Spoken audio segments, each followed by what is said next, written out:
بسم اللہ الرحمن الرحیم۔ یہ توحیدخالص.com کی پیشکش ہے۔ کرامات اولیاء، اولیاء ولی کی جمع ہے جس کا معنی ہے دوست۔ اولیاء اللہ یعنی اللہ تعالیٰ کے دوست۔ کرامات کرامہ کی جمع ہے جس کا معنی ہے خارق عادت امور۔ نبی اور ولی میں فرق، نبوت کا دعویٰ ہوتا ہے، ولایت کا نہیں۔ نبوت کے لیے اللہ تعالیٰ جسے چاہے چن لیتا ہے، اصطفیٰ فرماتا ہے، جبکہ ولایت کسبی چیز ہے، یعنی محنت و عبادت و اطاعت و تقوی سے حاصل ہوتی ہے۔ نبی سے جو خارق عادت امور ظاہر ہوں انہیں آیہ یا معجزہ کہا جاتا ہے، جبکہ ولی سے اگر اس کا صدور ہو تو وہ کرامات کہلاتا ہے۔ یہ سب اللہ تعالیٰ کی مشیت و قدرت سے ہوتا ہے۔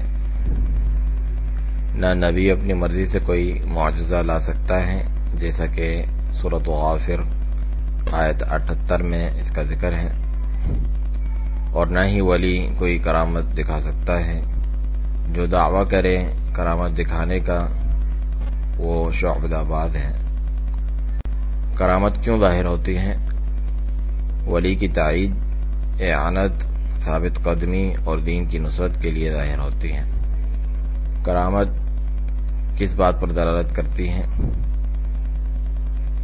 کرامت ان باتوں پر دلالت کرتی ہے، نمبر 1 اللہ تعالیٰ کی قدرت پہ کہ اس کے حکم سے یہ خارق عادت بات وقوع پذیر ہوئی۔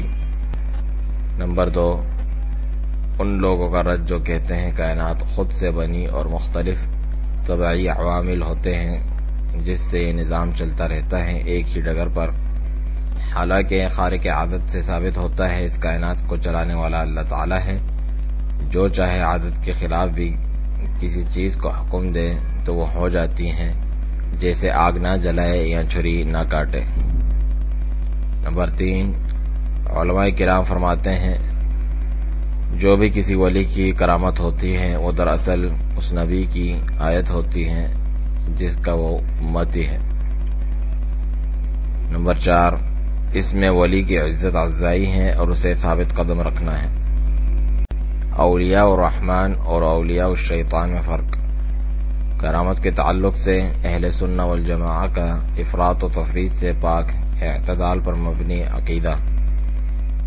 معتزلہ وغیرہ نے انکار کیا کہ یہ عقلاً ممکن نہیں، جبکہ صوفیوں نے غلو کیا اور انہیں غیب دان اور کائنات میں تصرف کرنے والا حاجت روا اور مشکل کشا سمجھ لیا۔ شریعت طریقت میں فرق کرنا، شریعت پہ چلنے والے علماء کو ظاہر پر چلنے والا اور کم درجے کا تصور کرنا، جبکہ طریقت کی بدعت پر چلنے والے صوفی کو اعلیٰ درجے کا ولی اللہ اور صاحب کرامت تصور کرنا، بلکہ ولایت کو نبوت سے افضل تصور کرنا، جیسا کہ روافض امامت کو نبوت سے بھی افضل تصور کرتے ہیں، حالانکہ ولی بھی شریعت کا پابند ہوتا ہے اور کتاب و سنت کا علم علماء کرام سے حاصل کرتا ہے۔ یہ دعویٰ کہ اسے براہ راست اللہ تعالیٰ سے علم ملتا ہے، جیسے علم لدنی وغیرہ، محض جھوٹ و کذب ہے۔ سیدنا خضر اور موسیٰ علیہ السلام کے واقعے کی صحیح تصویر جاننے کے لیے سلفی تفاسیر ملاحظہ کریں۔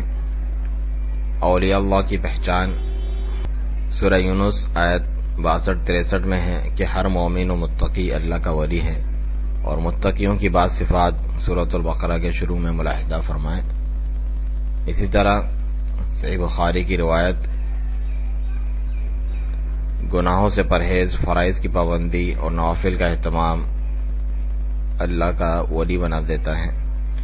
اللہ کی رحمت کی امید کرتے ہوئے، اس کے عذاب سے ڈرتے ہوئے اسے پکارتے ہیں اولیاء اللہ، جیسا کہ سورۃ الاسراء آیت 57 میں اس کا ذکر ہے۔ اولیاء اللہ پر اللہ تعالیٰ کے انعامات، جیسا کہ پہلے ذکر ہوا سورۃ یونس میں آیت 62 اور 63 میں، ان پر نہ کوئی خوف ہوگا نہ وہ غمگین ہوں گے۔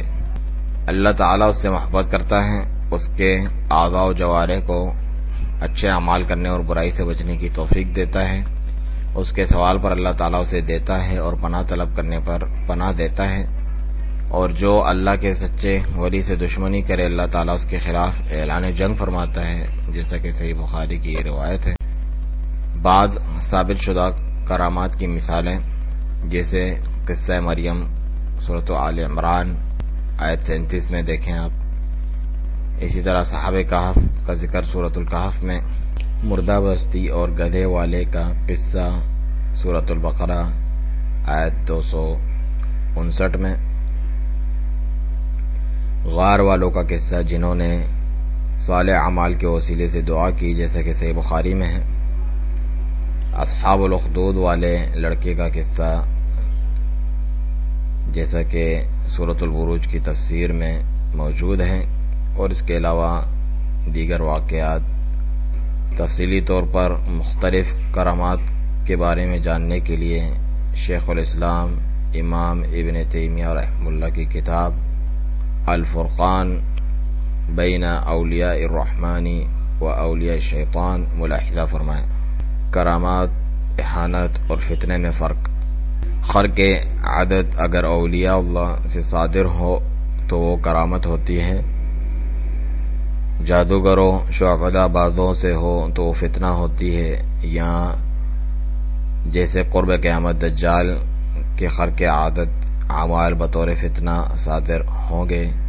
احانت جیسے مسیلمہ کذاب کی ہوئی تھی، کنویں میں لعاب ڈالا کہ پانی بڑھ جائے، تو اللہ کا کرنا یہ ہوا کہ جو تھا وہ بھی چلا گیا۔ اس امت میں کرامات تا قیامت رہے گی، جیسا کہ دجال ایک مومن نوجوان کو قتل نہیں کر سکے گا، جیسا کہ صحیح بخاری اور مسلم کی روایت ہے۔ یہ باتیں عقیدہ واسطیہ شیخ الاسلام امام ابن تیمیہ رحمہ اللہ کی کتاب کی شروحات شیخ ابن عثیمین اور شیخ صالح الفوزان سے لی گئی ہیں۔